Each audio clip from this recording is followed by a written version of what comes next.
يا نفس إن لم تظفري لا تجزعي.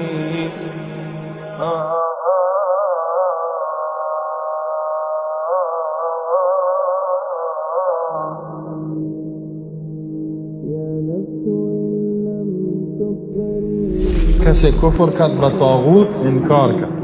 طاغوت رهبرای ظالم جهان. و یؤمن بالله، و ایمان آورد به الله، یعنی اول کفر به طاغوت است، انکار کردن از رهبرای ظالم است. متاسفانه که مسلمان این کار نمیکنن. همی را قبول دارم میگه همو را قبول دارم. همی حالی که ما و شما ذلیل شدیم، یا حالا میخیزیم یگام کارایی میکنیم، یگام تظاهرات و چیق میزنیم بیفایده. یعنی می ذلت و ماییست که از نظام الله ما و شما روی گردانی کرد. کفر به طاغوت نکرد. والله اکثر مسلمان ها کفر به طاغوت نکرد. همین رهبرای ظالم جهان اطاعت میکنن، تعظیم میکنن، فرمانش در زندگی خدا عملی میکنن. به میلیون ها مسلمان زنده باد مرده باد گفته پشت از اینا میدن. الله چه قسم اینا را نجات بده، چه قسم از ذلت اینا را نجات بده. خود مسلمان ها ذلت خریدن، پشت ذلت میدوند، خودشان خود ذلیل کردن. نمیشینن که کتاب الله را یاد بگیرن که چی میگه. نمیشینن که اشهد ان لا اله الا الله و اشهد ان محمد رسول الله صلی الله علیه و سلم. این کلمه را بفهمه که این کلمه چی معنی. این کلمه را شرحش در قرآن است. قرآن را بخونه که می چی میگه، باز عمل کنه. فمن یکفر بالطاغوت، کسی کفر کرد، اول کافر منکر شد به طاغوت. لا اکراه فی الدین قد تبین الرشد من الغی فمن يكفر بالطاغوت ويؤمن بالله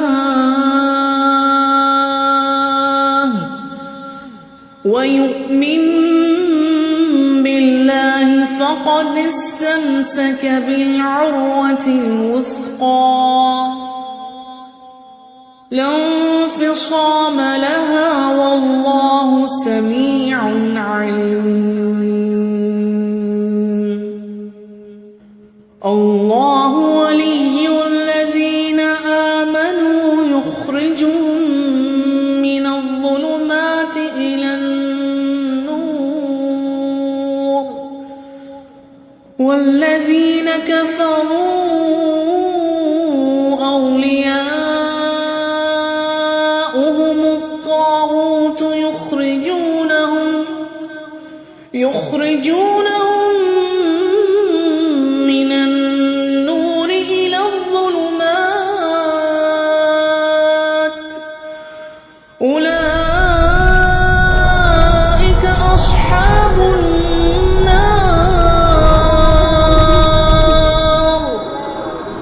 هم فيها خالدون. حتی متقبل نکن، رنگش، نظامش، چیرش، فرهنگش. و یؤمن بالله، و ایمان آورد به الله، فقط به الله، به وحدانیتش، به فرمانش، به قانونش، به حکمش، به نظامش، یعنی به کتابش، شرح کتاب که حدیث است، به ایمان بیاره. فقط استمسک بالعروة الوثقى، بدون شک یک حلقه آهنی محکم چنگ زده، لن انفصام لها، هرگز دیگه جدا نمیشه. شرطش است که فمن یکفر بالطاغوت، کفر به طاغوت.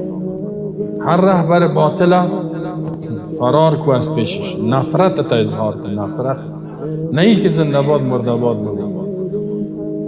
حالا ببینی رهبرای باطل چرا در دنیا ظلم میکنن؟ انسان ها یا رهبر خود تعیین کردن. والله انسان ها،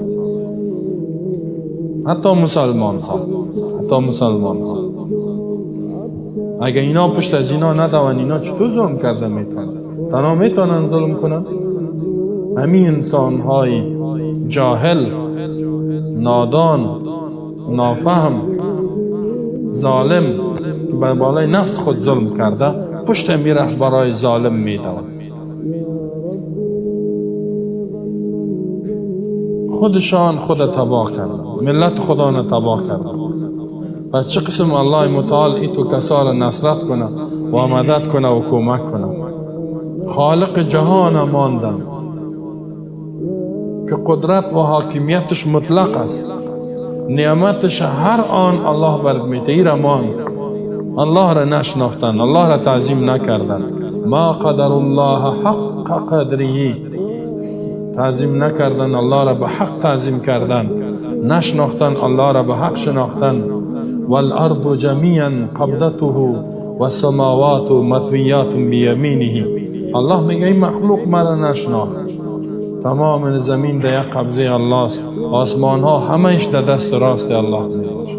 این تو ذات این انسانی که 2 متر قدش نیست، قوارش است، جانش است، میلیاردها انسان پشت از اون میدن، میلیاردها انسان پشتش. الله چطور این ملت ذلیل نکنه؟ اینطور انسان ها را پشتی تو یک ظالم میدوند، پشتی تو یک خبیث میدوند و از قانونی تو یک خبیث ظالم اطاعت میکنند. چه قسم الله نجات؟